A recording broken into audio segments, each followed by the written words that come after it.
In this video, we're going to talk about one of the highlights whenever statistics is being studied as a course, and this is the hypothesis testing. So in this video, we're going to talk about the basic principles of statistical hypothesis testing. At the start of this course, we studied the following.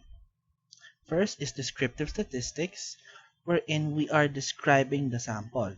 However, it is just a mere description of the sample. Then after we have described the data, we have talked about the different probabilities, the different probability distributions involving events, whether they may happen, they might not happen, or the probability of it happening. However, probability is often theoretical. Although we do apply it in real-life situations, more often than not, these distributions are theoretical, and as you might have noticed, we are taking population values as well. There is a topic that we were not able to cover, and that is estimation. In estimation, we involve descriptives and probabilities, but we do not state on proving or disproving certain assumptions about the population.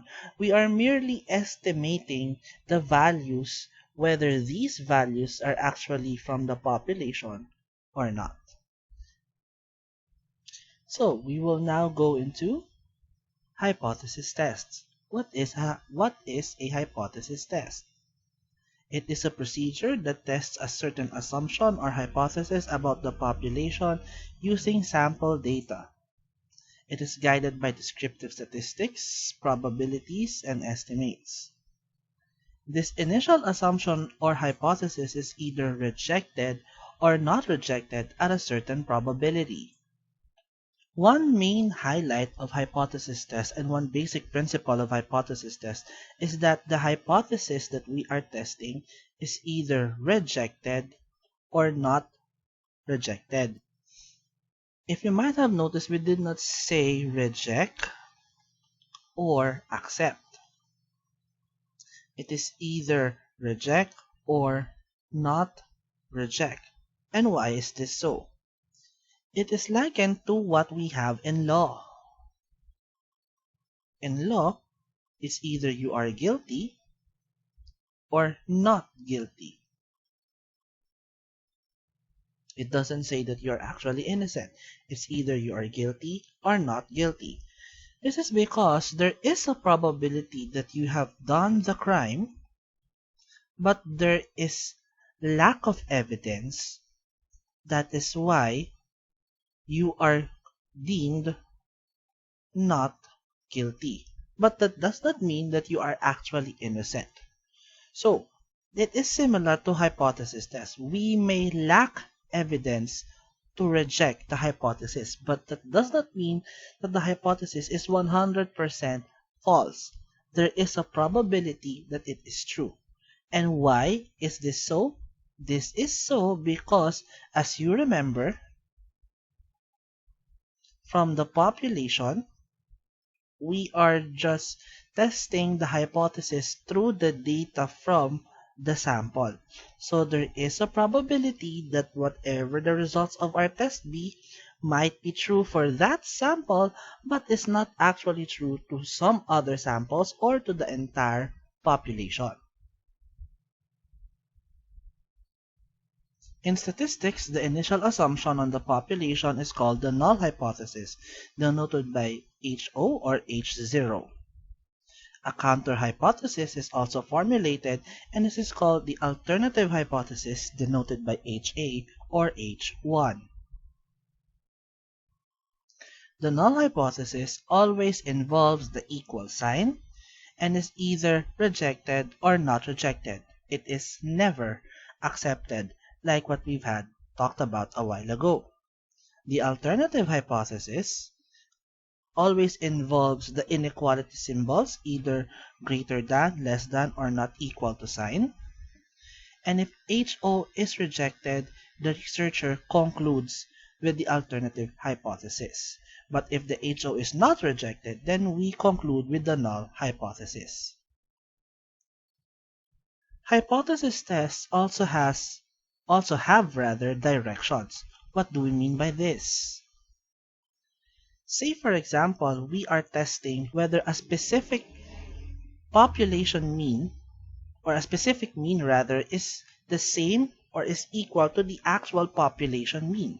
So to illustrate this, for example, in this population, we were able to gather this sample, and the mean here, which is symbolized by mu sub 0, is, let's say, 2.5.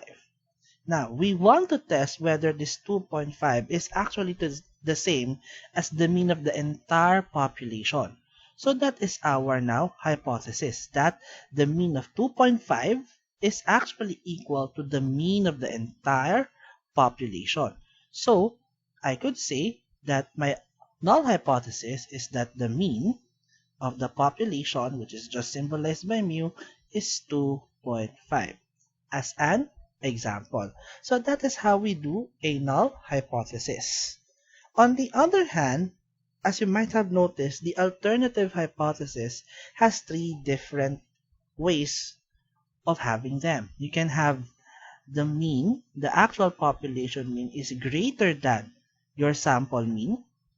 The population mean is less than your sample mean, or the population is just not equal to your sample mean. You are not interested which is actually bigger. So these are the cases where we call the direction of our hypothesis. If we want to know whether the mean is bigger than your sample mean, then we will call that a one-tail upper tail test. On the other hand, if we want to compare whether the population mean is less than the sample mean, then we will call it a one-tail lower tail test. In general, if we want to know whether the sample mean that we got is bigger or smaller than the population mean, we call it one-tail tests. Whether upper tail if it's greater than, or lower tail if it's less than. However, if we just want to prove whether or not the population mean is equal to the sample mean that we got, then we will call it a two-tail test.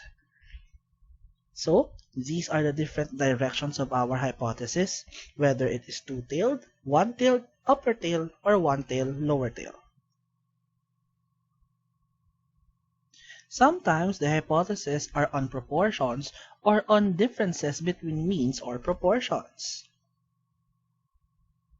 Sometimes you would like to know whether if this is your population, then this is your sample. If the proportion that we got here is around 75%, does this equate to the actual population proportion? That is what is measured in the first table. However, on the second table, we would like to compare this time two populations, population 1, population 2, through the samples that we got from each. And let's say this is the mean from sample 1, the mean from sample 2. So the difference of these two means can be symbolized as D. So, is the difference between the samples similar to the difference of the population means? If they're the same, then we would say that D is equal to D sub 0. If not, then we will use the alternative hypothesis below. So those are just some of the examples of the different hypotheses that we would have. We also have other examples of hypotheses.